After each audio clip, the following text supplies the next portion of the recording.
Então a gente vai pegar um caso agora que envolve força de atrito, isso aqui é um caso um pouquinho mais complexo, que é o caso do plano inclinado. Certo? Então agora estou usando as imagens aqui do Halley, volume 1, oitava edição, e é o seguinte, acho que não vou nem usar esse desenho aqui, vou usar assim. Vamos pensar primeiro no caso do repouso. A gente tem aqui a força-peso vertical para baixo, que na verdade o Halley chama de força gravitacional. Eu vou usar o termo correto aqui, força gravitacional. E o que a gente sempre vai fazer no plano inclinado? A gente vai decompor a força gravitacional. Uma componente força gravitacional Y e uma componente força gravitacional X. Como é que calcula essas forças? O ângulo θ que é dado aqui na inclinação do plano, ele aparece aqui, ó, entre a força gravitacional e o Y. Então, para calcular a força gravitacional Y, eu vou fazer força gravitacional vezes cosseno desse ângulo.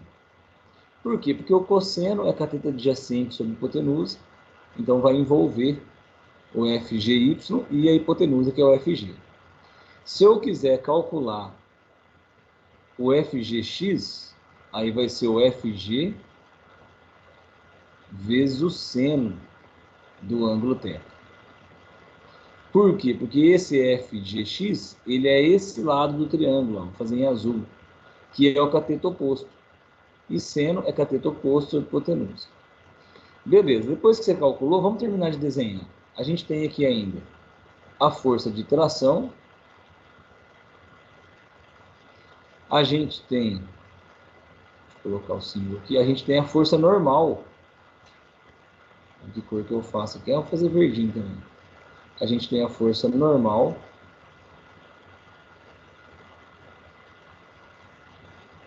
E se a gente imaginar que esses caras aqui, ó, eles estão conseguindo puxar o bloco para cima com velocidade constante, para não ter que calcular a aceleração, para simplificar um pouquinho, mas se ele arrasta para cima, a força de atrito é para baixo. Então eu vou desenhar aqui força de atrito para baixo. Ou seja, para a gente analisar o movimento, seja movimento uniforme, seja para calcular a aceleração, mas para analisar o movimento, que vai entrar na conta vai ser tração,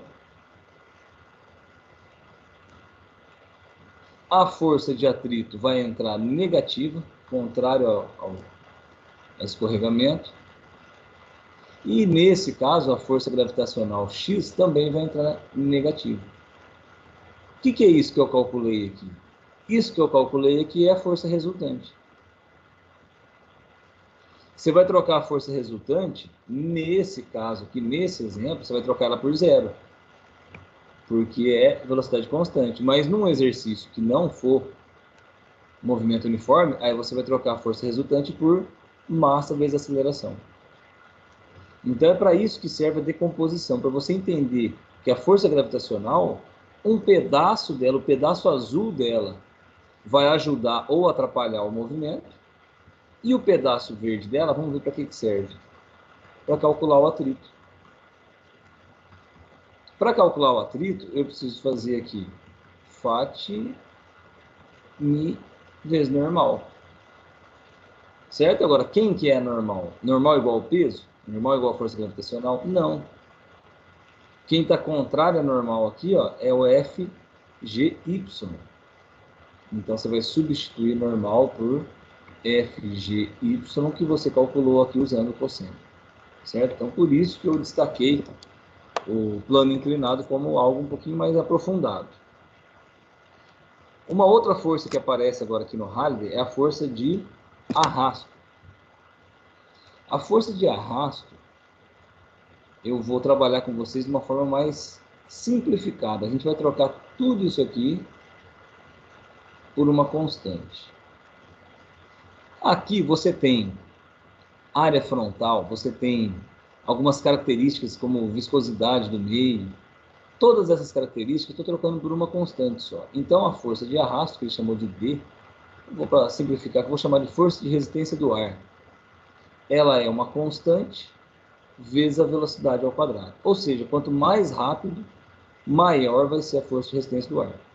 E essa constante? Essa constante depende da área frontal, depende da densidade do ar, depende de algumas características.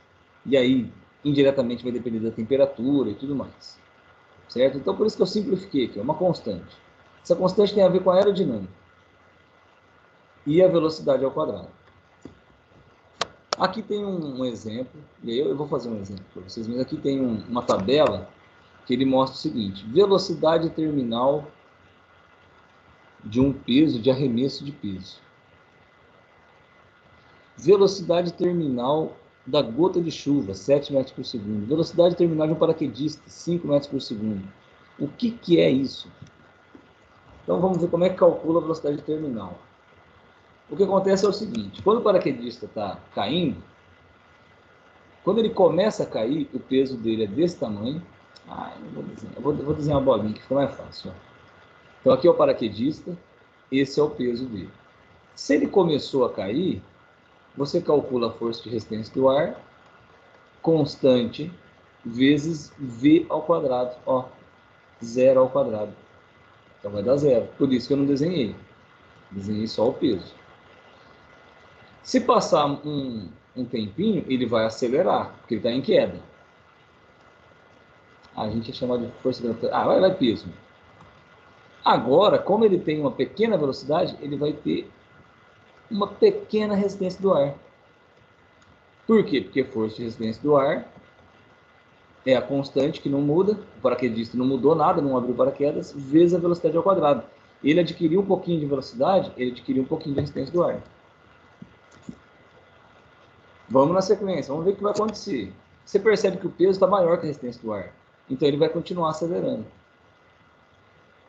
O peso continua o mesmo, do mesmo tamanho, verde, do mesmo jeito, só que agora a resistência do ar é um pouquinho maior. Por quê? Porque ela é proporcional ao quadrado da velocidade. Aumentou a velocidade, percebe o tamanho da seta? Aumentou a resistência do ar.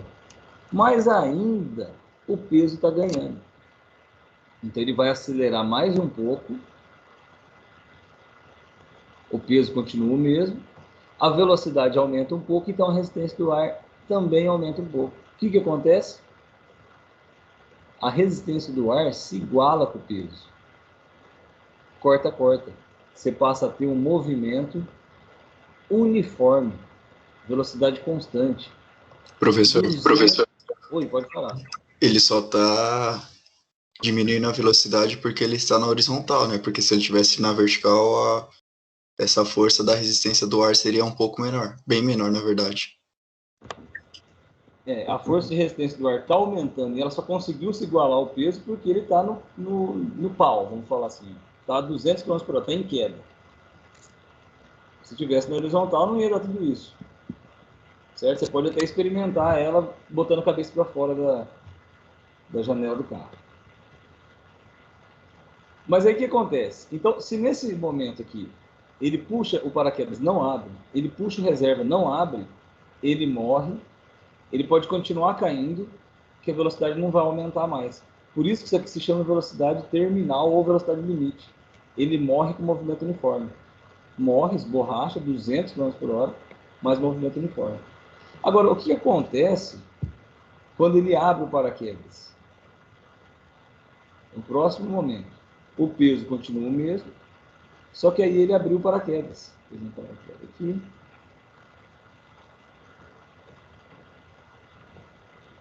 Quando ele abre o paraquedas, a força de resistência do ar, que é kV ao quadrado, você vai aumentar o K, porque aumenta a área frontal, certo? O movimento é na vertical, a área frontal é tudo isso aqui.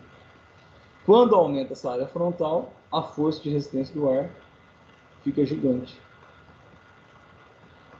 Ou seja, você passa a ter agora um movimento retardado.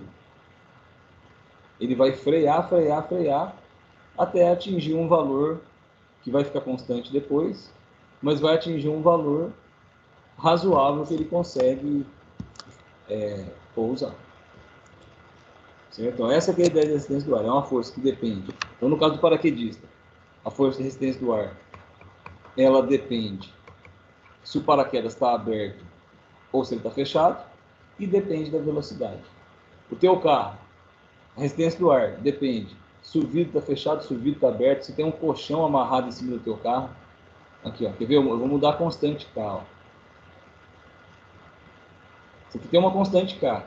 Só que aí você está usando o teu Fusca para fazer mudança. Voltou às aulas, imagina que voltou às aulas. E aí você ganhou um sofá. Você mora em São Paulo, ganhou um sofá. Está trazendo um sofá lá de São Paulo para cá de Fusca. Tá vendo essa corda verde amarrando? O que aconteceu a hora que você colocou? Você aumentou ó, a área frontal. Então você aumentou a constante K. Se esse Fusca andar devagar, velocidade pequena, resistência pequena. Agora, se além de ter um armário amarrado em cima do Fusca, for um Fusca turbo, aí você vai ter uma força de resistência do ar gigante. Ele vai até derrubar esse armário. Então a resistência do ar depende da constante e depende da velocidade. Pode acontecer, dependendo do valor da velocidade, da resistência do ar ser um pouquinho mais simples. KV, sem o quadrado. Então fique esperto com isso nos exercícios. Ok? E eu encerro aqui essa parte da matéria, uma parte um pouquinho mais aprofundada, e aí tem alguns desafios para vocês lá no Moodle agora.